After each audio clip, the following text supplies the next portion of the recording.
I'm not over yet.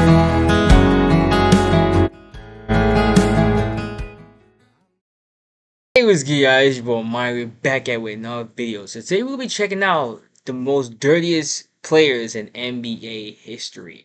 So you're gonna have those type of players where they just go out there to hurt someone. They gonna start trouble, and they're gonna get kicked out, get fines, and stuff like that, get suspended. So yeah, it's like every decade you're gonna have like dirty players. I mean, nowadays you have like Draymond Green, Isaiah Stewart, he's up there.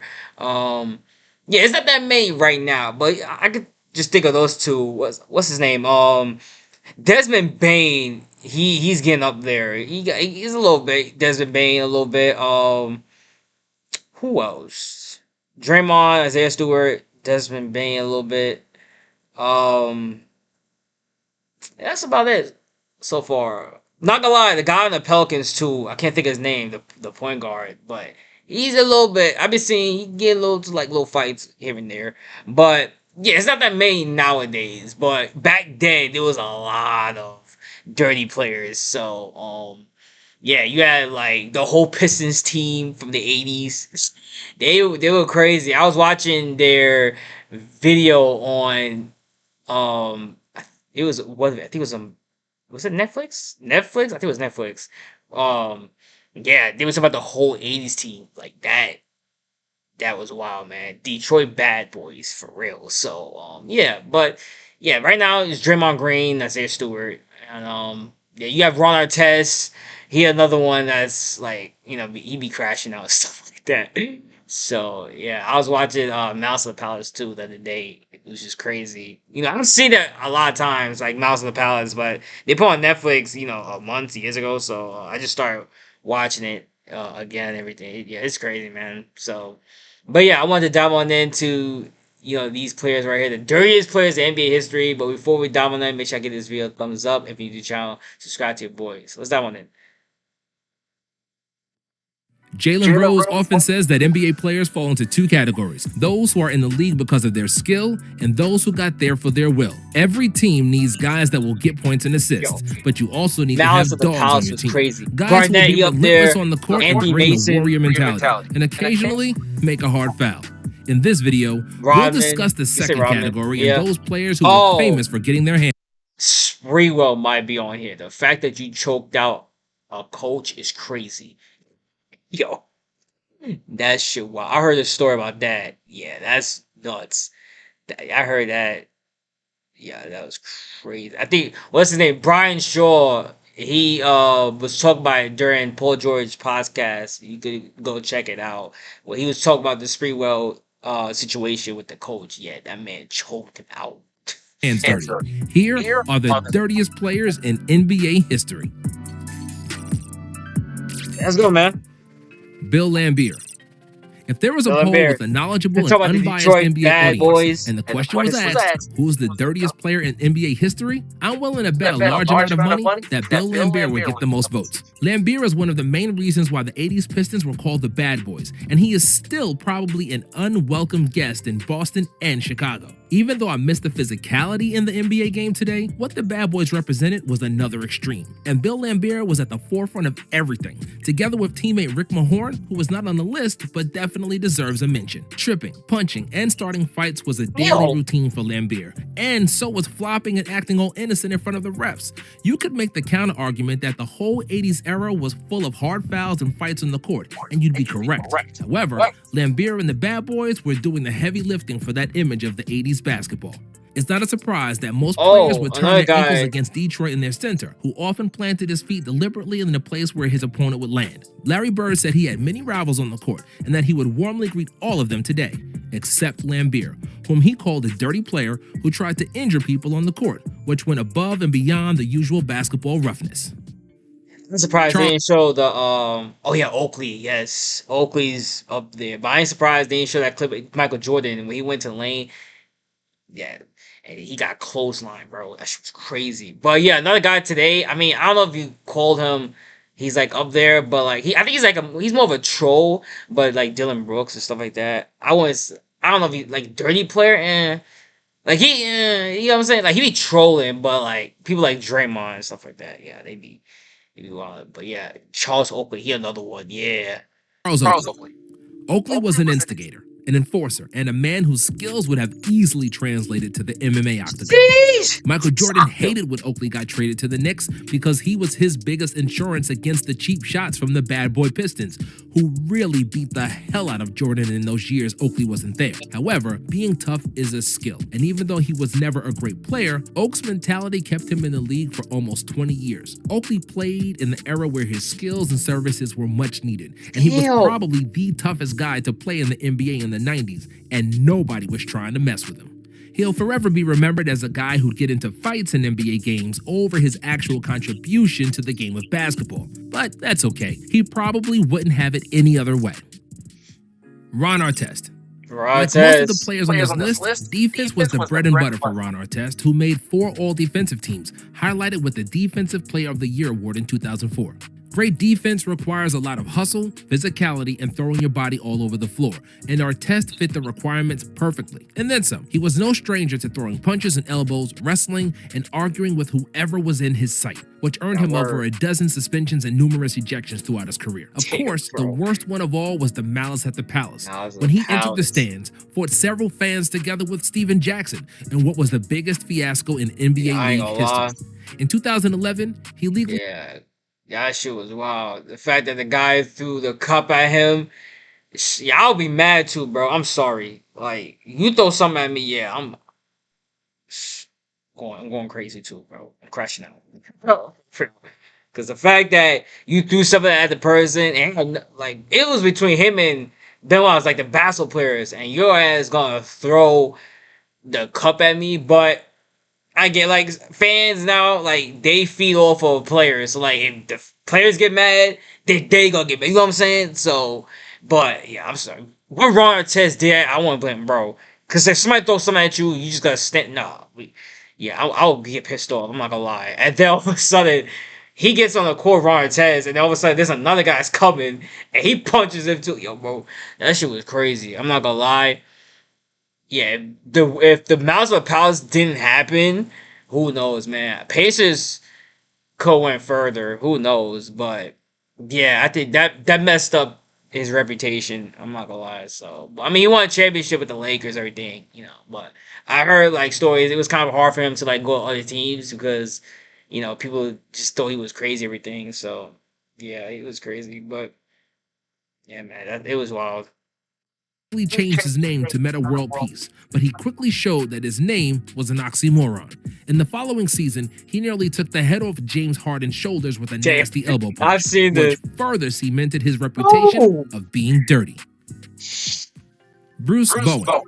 Bruce Bowen made his NBA bread by playing blue-collar defense and being tough as nails on the court. He averaged just 6 points, 2.8 rebounds, and 1.2 assists throughout his career, but his presence on the court was felt every game. He made the all-defensive team in each of his 8 seasons with the Spurs, where he spent the most fruitful years of his career. Bowen was the man who did all the dirty work for the team, which he admitted. I did a lot of dirty things, but it's all part of the sport. For example, although I am fully aware that it was wrong to hit Ray Allen in 2006, I admit that I did it fully consciously and... Imagine being able to build an app with your name on it, just crazy, by thinking about it. Meet Base 44, a complete AI creation. And intentionally. Bowen would often slide his feet under shooters' legs so they would land badly and hurt their ankles. The same thing Zaza Pachulia did to Kawhi Leonard in 2017. Afterwards, the landing area here's another one, bro. I fucking who remembers Zaza, bro? That 2016, 17, bro. Yeah, he was another. I forgot about him, bro. Yeah, I remember. Yeah, he was dirty too. Pachulia, yeah, bro. And punched the players he was guarding, and he was, for the most time, very successful at his job. Kobe Bryant said he was one of the toughest matchups at his job, and Bowen was one of the main reasons the Spurs got past the Lakers and won the title in 2003. Draymond Green. Uh-oh. At the same time, Draymond Green is one of the most respected and most hated players in the NBA today. Draymond is a true leader and the heartbeat of the Warriors, who wouldn't be what they are without his defensive presence, toughness, and emotional leadership. Dre is one of the rare players with the 90s mentality, and the one player who is going to instigate things on the court, who will trash talk the whole opposing team, complain to the refs, and make a hard foul when necessary. And even though he is a very intelligent player who can pass and defend with the best of them, he's also the enforcer on the team. Like Charles Oakley was for Jordan and the Knicks, or how Kendrick Perkins was for the Celtics and the Thunder. When an enforcer is on the team, there are much less hard fouls on star players, because the enforcer would punch you and fight you right back. Eye for an eye. In Draymond's case, I wouldn't necessarily call him dirty per se, but I'll say that his pride, emotions, and competitiveness get the better of him sometimes. Steven Adams and LeBron's family jewels would surely agree with that, and so would some other players with whom Green's gotten into fights over the years. You may not like him and think he's the worst part of the boy band and that he gets drive-by panties meant for Justin Timberlake, but one thing is for sure, there ain't no one punking Draymond on the basketball court. Dennis Rodman. Dennis Rodman is one of the most underrated players of all time and is often perceived through painted hair, piercings, and the party animal side of him, rather than his stellar play and incredible intensity on the court, which didn't change from the moment he got to the league. Dennis was probably the most irritable guy who ever dribbled a basketball, and that's because he simply didn't care. He didn't care about points.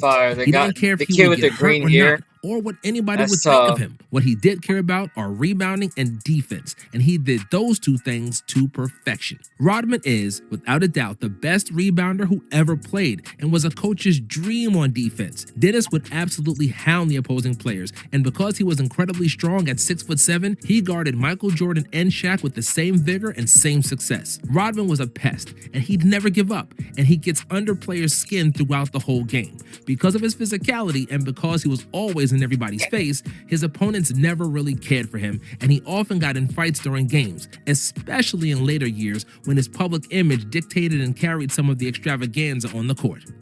John Stockton and Karl Malone.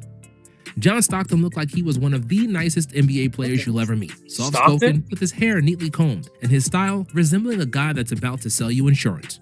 On the court, he was the exact opposite and one of the fiercest competitors. Multiple NBA legends call him a dirty player because he always took unnecessary cheap shots when the refs weren't looking. He was an absolute pain in the butt on the defensive end and would always guard his opponents extremely close, all up in their grill, which annoyed everybody he came across. Oh, and he was also a big flopper too and would play the refs like few other players in league history. Gary Payton said that Stockton, and not Michael Jordan, was the toughest player he ever played against. I have the greatest respect for him. I see him away from the floor. He said John Stockton flop. Oh, people hated him like nowadays. Yeah, if he was in this era, yeah, people would, they would be coming at him. Yeah, that whole flopping shit. Yeah, people they ain't fuck like that. Love him, great guy. But on the court, he's a dirty bastard, Steve Kerr said. And when a mild-mannered Kerr says something like that, you better believe it. His Hall of Fame teammate Karl Malone was cut from the same cloth. There hasn't been a center or power forward in the 90s that didn't get elbowed by Karl Malone at least once. Yeah. If you were a guard, you'd get a healthy portion of punches or slams to the floor if you were trying to go by Big Karl. Just ask Isaiah Thomas, who received over 40 stitches after this gentle caress from Malone. Damn. Kevin Garnett. That's a big dude. KG is one of the most intense dudes, not only in basketball, but in all sports. His maniacal preparation and approach to the game were not matched by many people, and he'll forever be remembered for his trash talking, fighting, headbutting the basket, as well as his Hall of Fame play on the court. If you were his teammate, you loved Garnett because you knew he was willing to die on the court. As an opponent, you hated him because you knew KG wanted to kill you. His mentor was Gary Payton, and he passed on the gift of gab, defensive chops, and some other dirty tricks to his mentee, who didn't take long to become the meanest player in the NBA. Garnett would cuss you out just because you looked at him funny, and he'd also pass a few elbows, kicks, and punches along the way. Very few people had what it took to stay immune to his provocations, and you could count on the big ticket to have both verbal and physical altercations on the court. Dikembe Mutombo. Dikembe Mutombo was one of the biggest NBA sweethearts, if you meet him off the floor, and he wasn't a dirty player intentionally, at least not like Bruce Bowen or Bill Laimbeer. However, Dikembe elbowed so many people that it's really hard to call it a coincidence. Mount Mutombo was one of the best defensive NBA players ever, and a part of his defensive strategy was to disable his opponent. You know, if he can't play, he can't score. ESPN made a list of over 25 injuries directly caused by Dikembe, which would be impressive if it weren't so bad.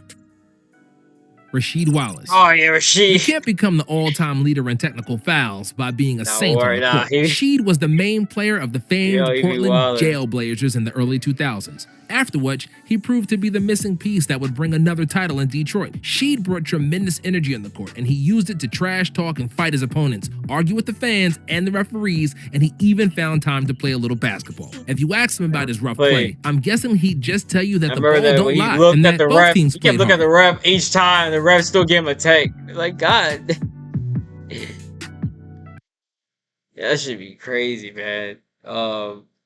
Yeah, again, you got like certain people that be crashing everything. Yeah, man. But I remember, yeah, Zaza.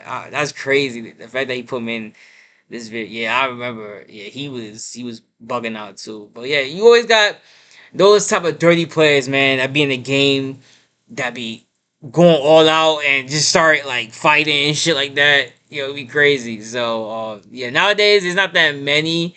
You know, everybody's like more calm. It's more like friendly in the league in a way.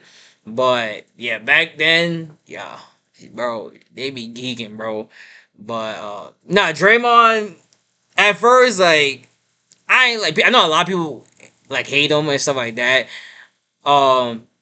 With me, I just like in my mind, I was like, yo, why he keep fighting people? Like, you know, when I was little, like, you know, teenage years, but as I gotten older, everything, like, I start to like when it comes to Draymond, like he's actually funny as hell too. Like certain things now.